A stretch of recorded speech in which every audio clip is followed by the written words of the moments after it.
fraudulent fake ones. Snatch them up out the crowd and I break one. Take one shot to the head and sleep. Niggas coming up the street, mad deep on the tree. Shoot a cop down, fuck rights being read.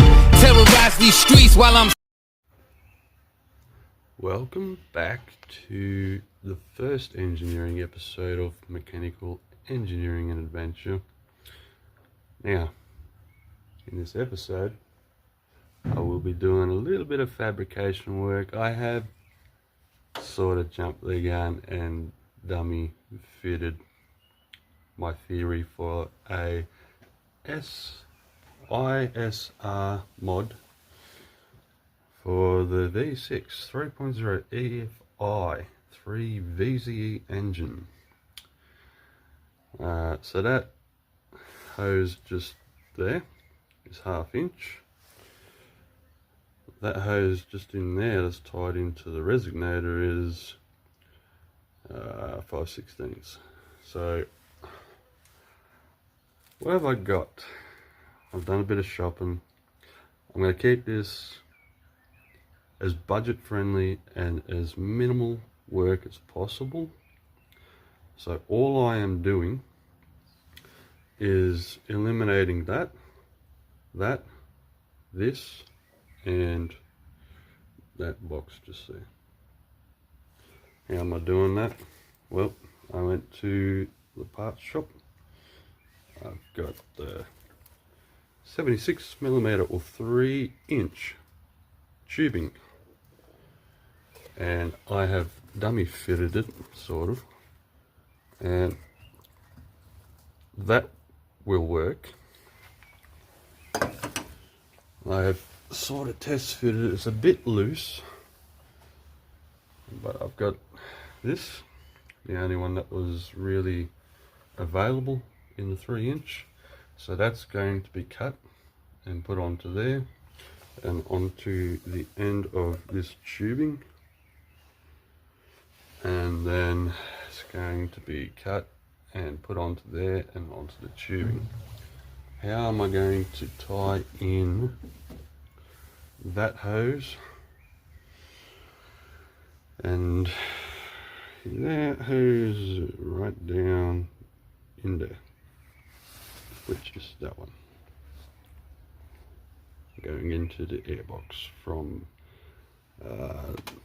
they told me on the forum that one is for, what was it, the air conditioning. However, it's not, because you have the vacuum tubes running down, and I have traced them. They are not for air conditioning. They are for the 4-wheel drive actuator. You do have another set of vacuum lines up over there for the 4-wheel drive actuator on the high. This one here is for the low. It's tied in with the air conditioning. However, if you were to just plug that, it would not engage or disengage 4-wheel drive. I'm going to keep the factory setup for the air box. I'm going to clean that up. I'm going to remove that. How I'm tying those in, I'll see if I can find those bits in the car somewhere, in the vehicle. Give me just 2 seconds, I'll be back. Alright, so for the 5/16 hose, we have a 5/16 male 90-degree elbow. One end's barbed, the other end's threaded. Now that's a M10 tapered thread on that one, so it will work. I will drill this one out to possibly a 9 or a 10, and I will tap it, and after I tap it and thread the 90-degree into it, I will solder it. However, I need to mock this up with the throttle, between the throttle body and this one, to sort of get an eyeball of where I'm putting the 5/16. However, the 1/2 inch male tailpiece, 1/2 inch hose, 4th BSP, threaded and barbed also. So this one's threaded and barbed, and the threads are tapered, same as this one. Threads are tapered, as you can clearly tell, and it's barbed. So this one here, because the elbow will be running throttle body, I will put the barb roughly around about here, and that one there will be on the back side, so underneath it, in the orientation this way, around about here somewhere, and it's going to go on there like that. And the thread side, after it's threaded in until it sort of bottoms out, I will be putting or running some solder through the joint, just like in plumbing, because, well, yeah, it's plumbing. To remove that box there, but keeping this in service, what you must do is keep this bracket in function. You keep these hoses, you disconnect that one, hence the 5/16 90-degree barb, and to remove this you have to take off the intake boot or duct system from there, and down in behind there, right there. And then you have a 10mm, hang on, 12mm, and there should be another one just up under, a bit hard to see, can't film it there, just up underneath this.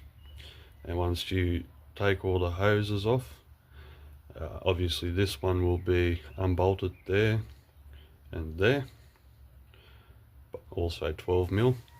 You can remove that, sort of shift it up, undo the bolts, take that out. Once all that shit's out of the road, it'll be pretty straightforward. I'll show you as I go, and I may cut and edit the whole finicky process of drilling and then stepping out the drill and then stepping out the drill. But once I have them drilled, I will film how to tap these, so that when you go to do it on your own, you are not sort of left in the dark like most forums have most people. Most people are asking for videos on how to do this, hence why I'm doing it. Second reason why I'm doing it, that boot right there, the one that's been on there since factory, that little sort of V, why was it made that way shaped boot, that one's no longer available. And as you can see, it is cracked, it is split, making the vehicle run like, you know, whatever rhymes with that. And to get one made in Japan and sent over, it's about $900 just for that boot there. That little plastic piece, common failures, the silencer, common failure, they crack under heat through the seam there. And that upper intake boot is prone for cracking, splitting, what have you, and all up for that little elbow piece, so that little elbow piece, this piece, and a new silencer, all up you're looking at around about, I was quoted, what was it, $1,600. So I thought it's time to do the ISR intake silencer removal mod and save some coin. Also making roadside repairs for any part of this intake quite economical and available, because 76mm, that piece there will last forever, just about, so long as I don't get the grumps one day and grill a hand clamping it down, because it is aluminium. However, that's aluminium and so is that. That's the volume airflow meter, VAFM. How did I test fit that without taking it off, you may be wondering. I have a spare, and this one fits on the spare. It's a little bit loose, however the clamps that I've got are stainless. If these ones don't do the job of clamping that down, then I will get B-band clamps and fix it. Right, I will get on to removing all of that and mock fitting that and marking it where I have to drill and tap it. Fun days. I will be back when I have that sort of mock fitted.